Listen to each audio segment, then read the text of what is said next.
नमस्कार, tri city update में आपका स्वागत है। मैं हूं रमेश आंडा। सबसे पहले खास खबरें।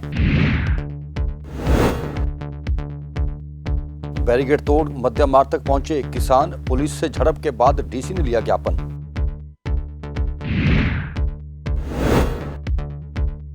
सेक्टर 15 की कोठी पर गिरा पेड़, बुजुर्ग दंपत्ति घायल। और एडवाइजर के आदेशों पर शनिवार को सुखना लेक पर पुलिस ने काटे 500 लोगों के बिना मास्क के चालान। और अब खबरें विस्तार से। कृषि कानूनों के विरोध में 7 महीने का आंदोलन हो चुका है। इस दौरान पंजाब और हरियाणा के किसानों ने पंजाब और हरियाणा के राज्यपाल को ज्ञापन देने के लिए चंडीगढ़ में पैदल मार्च का ऐलान किया था, लेकिन पुलिस ने सख्त किलेबंदी की हुई थी। इसके बावजूद पंजाब से आए किसानों ने उस किलेबंदी को तोड़ दिया। कई जगह पुलिस से झड़प भी हुई।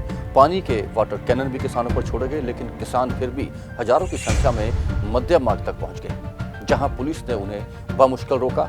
जिसके बाद वहां पहुंचे डीसी मनप्रीत बराड़ ने राज्यपाल के लिए किसानों से ज्ञापन भी दिया। अंदर एंटर करके जिथे जान दिता गया उत्थे गए सी ते हुण असीं अपने मोड़वे पा लिया। एक चैलेंज दिता सीगा सरकार नूं भी अपना लोकतंत्र, किसान बचाओ ते लोकतंत्र बचाओ नारा लैके आए। अज 7 महीने के बरूहां ते बैठे आ। राजपाल नूं पत्र दिता भी घट्टो घट्ट राष्ट्रपति नूं भेजो जिन्हां ने साइन कीते। राज्य सभा च किहड़े गलत तरीके नाल पास होया बिल आ, जिहड़ियां सरकारां पार्लीमेंट च बना नहीं सकदियां, वो बिल बना के सानूं उहनूं वापस करवाउण नूं 7 महीने लग रहे ने। तां उहनां नूं याद पत्र देण आया। धन्यवाद दिया है। और जहां 10,000 की संख्या में लोग आने थे, वो लीडरान की और पुलिस का रास्ता होने की वजह से 100-150 से ज़्यादा इकट्ठे नहीं हुए हैं।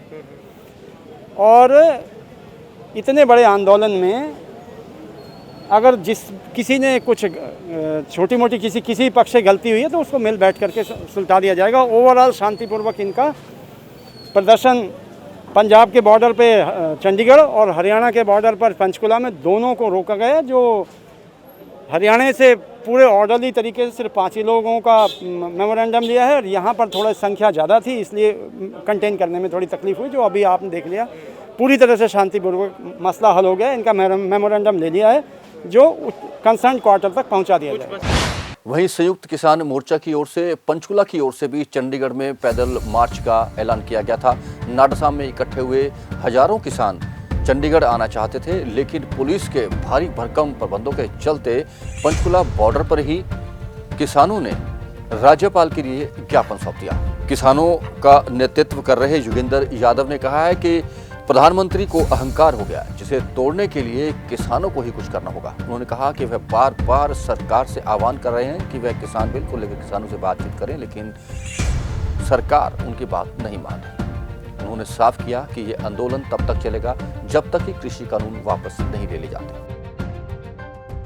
जैसे जैसे वक्त गुजरता जा रहा है, ये सौदा मोदी जी के लिए महंगा होता जा रहा है। पता नहीं, उन्हें सस्ता सौदा पसंद नहीं है, महंगा सौदा उनको अच्छा लगता है। मैं समझता हूँ कि दुनिया में जब जब किसी राजा के मन में अहंकार हो जाता है तो ऐसी स्थिति आती है। आज इस मसले को सुलझाने में एक ही रोड़ा है, प्रधानमंत्री का अहंकार।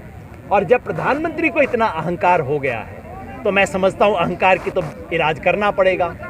अब लोकतंत्र में अहंकार का इलाज क्या होता है जी? बीमारी सीरियस है, मरीज मेरा बड़ा गंभीर है, तो उसको एक तो मैंने बंगाल में इंजेक्शन दिया था जाके, पर लगता है कि बंगाल के इंजेक्शन से पूरा इलाज नहीं हुआ। नहीं, मरीज थोड़ा तो ठीक हुआ है, पूरा इलाज नहीं हुआ। लगता है उसे उत्तर प्रदेश में एक और इंजेक्शन देने की जरूरत पड़ेगी। चलो जी, देंगे, इलाज तो पूरा करना है। शुक्रवार देर रात तेज आंधी और हवाओं के कारण शहर के सेक्टर 15 के एक मकान के सामने लगा भारी भरकम पेड़ एक मकान के ऊपर जा गिरा।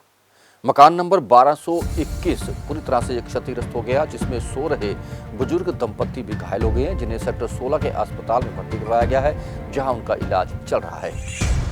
इस घर में रहने वाली गर्ग फैमिली इस घटना के बाद से ही सहमी हुई है। कांग्रेस की महिला विंग की अध्यक्ष दीपा दुबे ने कहा है कि वह इस पेड़ को हटाने के लिए और काटने के लिए कई बार हॉर्टिकल्चर डिपार्टमेंट को लिखित में दे चुकी हैं, लेकिन डिपार्टमेंट ने एक ना सुनी। वही कारण है कि आज यह हादसा हुआ। देखिए, ये पूरी एडमिनिस्ट्रेशन की, प्रशासन की और नगर निगम की नाकामयाबी है, जिनके कारण चंडीगढ़ की जनता को मानसिक रूप से, शारीरिक रूप से और हर तरीके से मॉनिटरी रूप से हर तरीके से जो है परेशानी का सामना करना पड़ रहा है।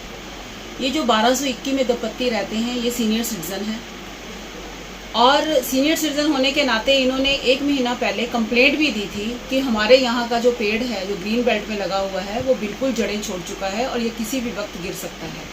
लेकिन आज तक प्रशासन ने, ना नगर निगम ने, ना यहाँ के काउंसलर ने उनकी कोई सुध-बूध ली और आपके सामने परिणाम है किस तरीके से 1 घंटे तक महिला जो है वो पेड़ के नीचे, टहनियों के नीचे दबी रही, किस तरीके से उसको चोट आई और उनके जो पति हैं वो भी सीनियर सिटीजन हैं, उनके ऊपर जब पेड़ गिरा तो उनके घर का लेंटर टूटा, लेंटर के साथ साथ उनके सिर के ऊपर जो चोटें आई हैं वो बहुत ही शर्मनाक है चंडीगढ़ के लिए, चंडीगढ़ प्रशासन के लिए और नगर निगम के लिए।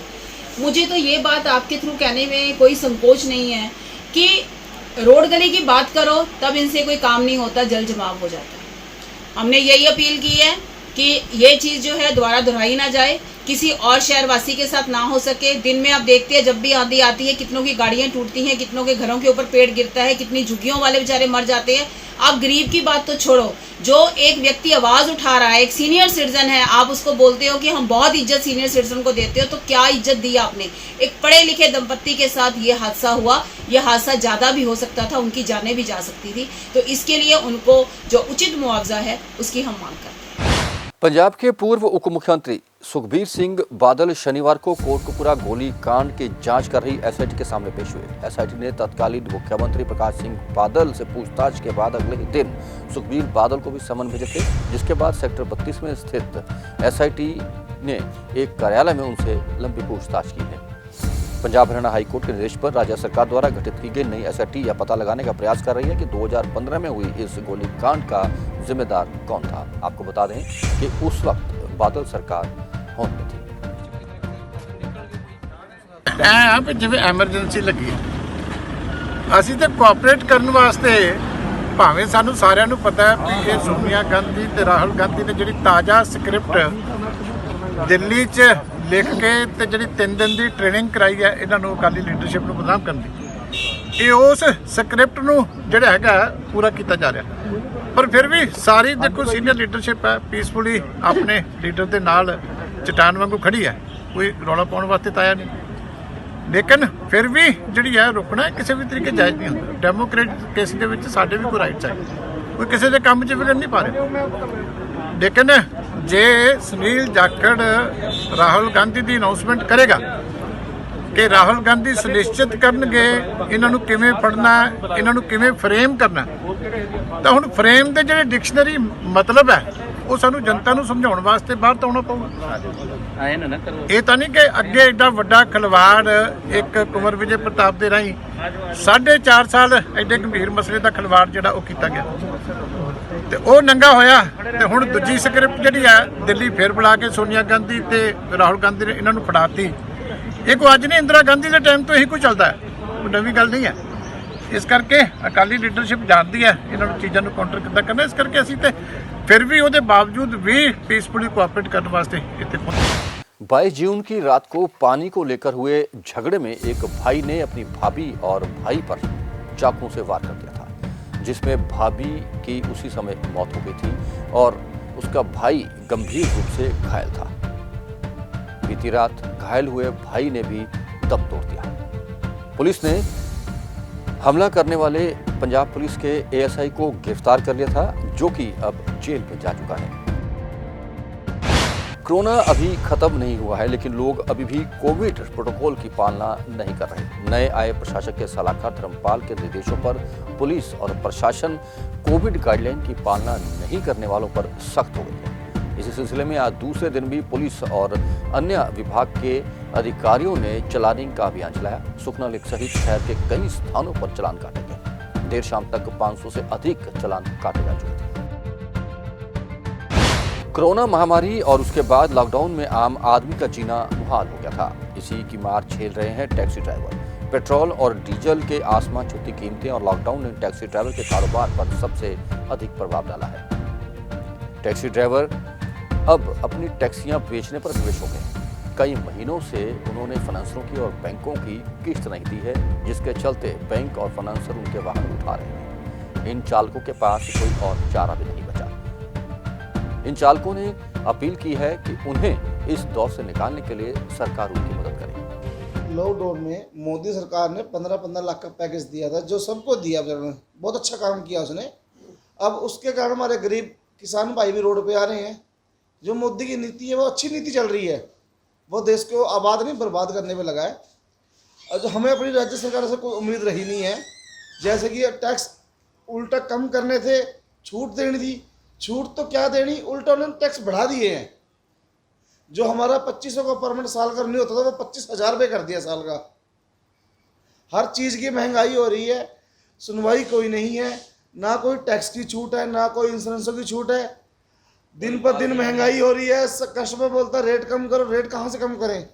89 तेल हो रहा है, 62 रुपये से ले गए लॉकडाउन के बाद, आज 89 तेल हो गया, 100 रुपये पेट्रोल हो गया, 100 रुपये पेट्रोल हो गया। तो उससे हमें क्या उम्मीद रहेगी? काम तो है नहीं, बैंक वाले हमारे पीछे पीछे लग रहे जी, किस्तें दो किस्तें दो। किस्तें कहाँ से दें? घर बेच दे या अपने आप को आदत कर ले, कहाँ जाएं? किसके पास अपने दुखड़ा रोए? कोई हमारी सुनवाई नहीं है सुनने वाला। हम परेशान हैं और हमारी कोई शुद्ध बुद्ध लेने वाला कोई भी नहीं है। और अब कोविड अपडेट। ट्राई सिटी में गुजरे 24 घंटों में 59 नए कोविड के पेशेंट सामने हैं और 2 लोगों की मौत हो गई है। चंडीगढ़ में आज 20, पंचकुला में 19 और मोहाली में 20 नए मामले आए हैं और पंचकुला और मोहाली में एक व्यक्ति कोरोना की जंग हार गया है, जिसके बाद अब ट्राई सिटी में कोरोना से जान गंवाने वालों की संख्या 2226 पहुंच गई है। और अब मौसम। शुक्रवार की रात तेज हवाओं और बूंदाबांदी के बाद ट्राई सिटी का तापमान भी करीब 3 डिग्री सेल्सियस तक गिरकर अधिकतम मात्र 35% रिकॉर्ड किया गया, जबकि न्यूनतम तापमान भी 6 डिग्री सेल्सियस गिरकर 22.1 डिग्री सेल्सियस रिकॉर्ड किया गया। मौसम में नमी की मात्रा 43% रही। मौसम विभाग के अनुसार आने वाले 24 घंटों में भी तेज हवाओं के साथ बारिश हो सकती है। ट्राई सिटी अपडेट में अब तक के लिए इतना ही। कुछ और नई जानकारियों, खबरों और सूचनाओं के साथ फिर हाजिर होंगे। तब तक के लिए रमेश हांडा को ट्राई सिटी टीम के साथ दीजिए इजाजत। नमस्कार।